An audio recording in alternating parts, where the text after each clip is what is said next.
कुंती ने कहा कि हे द्वारकाधीश, हम इतने बड़े कब से हो गए कि हम स्वयं आपको आज्ञा दे सकते हैं।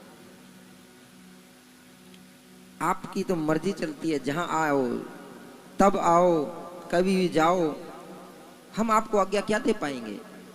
तब जाकर के भगवान ने कहा कि आप ऐसा क्यों बोल रही हो कि आप तो स्वयं परब्रह्म हो, आप परमात्मा हो, प्राणाधार हो। अब ये बात सुनकर के द्वारकाधीश की आंखों में अश्रु आ गए। वाह रे वाह भुआ, मैं तो हमेशा आपको भुआ कहता, मैं तो आपका छोटा सा लाला, मैं तो आपका भतीजा हूं, आपके लिए कब से भगवान हो गया। चलो आज आपने मुझको भगवान कह ही दिया है तो अब मांग लो, क्योंकि भगवान के द्वारे पर तो सब कुछ ना कुछ मांगने आते हैं, कुछ देने तो आते ही नहीं है। आप जब मंदिर में जाकर के जल चढ़ाते हो या पूजा अर्चना करते हो तो कभी भगवान से भी पूछा कि आप कैसे हो प्रभु, ठीक ठाक हो। दुनिया के दुखों को दूर करते हो, कभी आपको कोई कष्ट है, कभी नहीं पूछा। बस जाकर के अपने दुखड़े रोने प्रारंभ कर देते हैं कि हे प्रभु हमको दो, हे प्रभु हमको अब ये दो, ये मिल गया तो अब इसको थोड़ा और बड़ा कर दो। ये तो माया है, माया। पागलों, केवल जीवन भर नाच नचाती रहेगी। जिसके सामने आप भिखारी बनकर के भीख मांगते हो ना, और भीख में तो बस 10-5 रुपए ही मिलेंगे, और वो बड़ा प्रसन्न होते हैं कि वाह रे वाह मेरे भक्त, तूने बहुत सस्ती चीज मांग ली, मारी मकान मांग लिया, बहुत सस्ता मांगा, गाड़ी मांगी, बहुत सस्ता मांगा। यदि हक मांगता तो शायद ब्रह्मांड का मालिक हूं, आधा कहीं ना कहीं जितना तेरी उम्मीद भी नहीं थी उससे दुगना चौगुना 10 गुना मैं आपको देता। मैंने तो बहुत कुछ देने को सोच रखा था, लेकिन मांग कर तूने बहुत छोटा बना लिया अपने आप को। मांगत मांगत मानी घटे और प्रीति घटे नित घर जाए से, और ओछे के संग में बुद्धि घटे, क्रोध घटे मन के समझाए से। मांग कर तो हम छोटे बन गए, और ध्यान कर लेना, मांगत मांगत मान घटे। जितना आप मांगने जाओगे ना तो आपका सम्मान कम होता चला जाएगा। कभी कभी जब मायके में जाते हैं ना महाराज, अभी हर जिस किसी के आस पास में मायका होता है ना, तो वो तो हर महीने और हफ्ते जाकर मार्केट में कुछ खरीदने जा रहे हैं, और बगल में मायका है तो पहले मार्केट में बाद में खरीदारी करेंगे, पहले माई ऐसे मिल लेते हैं। चलो तीज त्योहार, रक्षाबंधन, भाई दूज के दिन जाओगे तो बड़ा सम्मान मिलता है। दीदी आई है बहुत दिन में, चलो चाय नाश्ता रखो, नमकीन भी रखो, बिस्कुट भी रखो, मीठा भी रखो। और हर महीने जाते हो तो केवल एक गिलास पानी, ले दीदी पानी पी, और चलता है। तो मैं मांगू क्या आपसे? आप तो सबको देने वाले हो, मुझको कुछ चाहिए नहीं। नहीं बुआ, कुछ तो मांगना पड़ेगा। ठीक है, जब आपके मन में देने की ही है तो आज मां कुंती ने कहा कि ऐसे तो मांगूंगी नहीं, और सच में तुम यदि मुझको दे सकते हो तो पहले 3 वचन दो कि मुझको आप जो दोगे, मैं जो मांगूंगा वो दोगे। भगवान कहते हैं मांगो बुआ, क्या मुझ पर भरोसा नहीं है? कि नहीं, बिल्कुल नहीं, छलिया है। किस रूप में छल लेता है पता भी नहीं चलता। कि वचन दिया, मांगो, क्या मांगते हो? कि आज तक जितने तूने मुझको दुख दिए हैं ना, 1000 गुना भी यदि दुख तेरी झोली में पड़े हों तो मेरी झोली में डाल दे।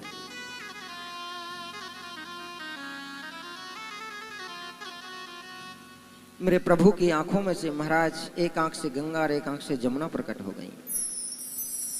बुआ, कभी जीवन में तेरा पेट भरता नहीं है दुखों से? कुंती के चरित्र पर एक बार नजर डाल करके तो देखो।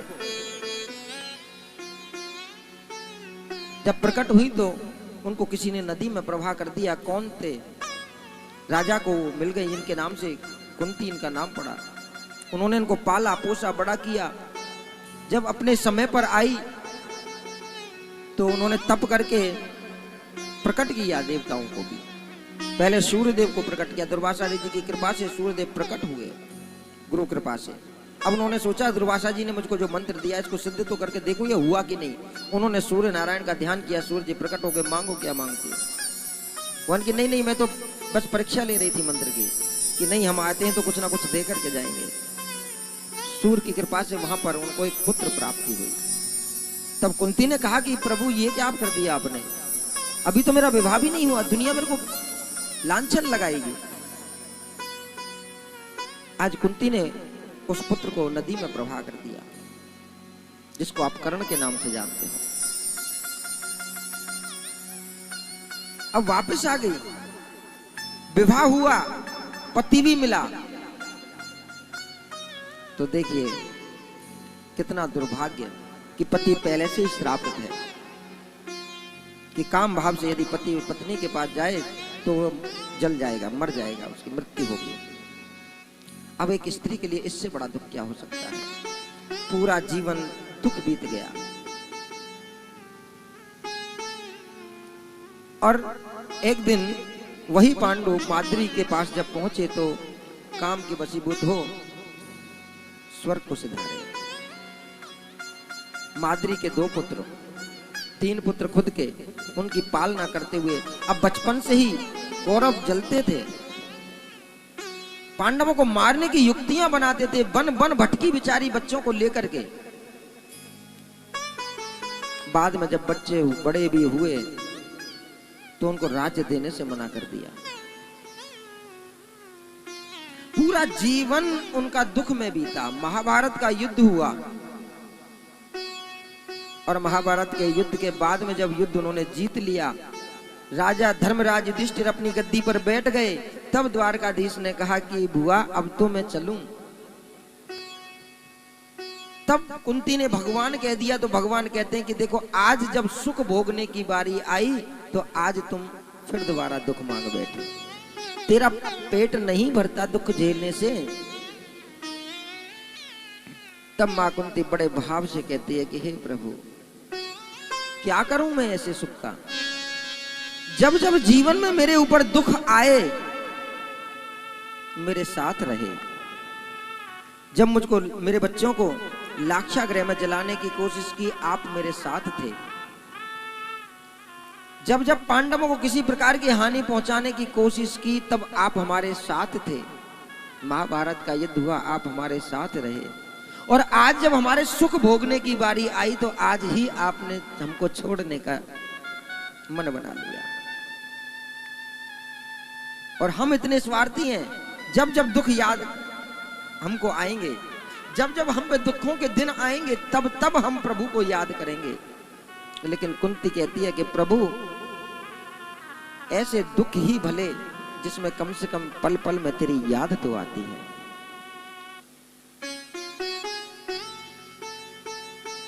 कि सिल के दुख के सुख के माथे सिल पड़े जो प्रभु हृदय से जाए। और बलिहारी वा दुख की जो पल पल नाम रटा। अरे उन सुखों से ये दुख बहुत अच्छे हैं। जब जब दुख आएंगे हे प्रभु इतना क्यों दे रहे हो, प्रभु दुखों को दूर कर दो। अरे बहाने से ही सही कम से कम तेरी याद तो आती है, किसी प्रकार से ही तो हमारे हृदय में तो वास करता है, हमको छोड़ करके तो नहीं जाता। यदि भगवान से कभी मांगना है तो भगवान से कभी दुखों को मांग करके देखो। लेकिन हमने कभी दुख मांगे नहीं, क्योंकि वो जानता है कि वो कभी दुख देगा ही नहीं। भगवान का काम सुख दुख देना नहीं है मेरे प्यारों, वो तो हमारे किए हुए कर्म को ही हमें वापस करता है।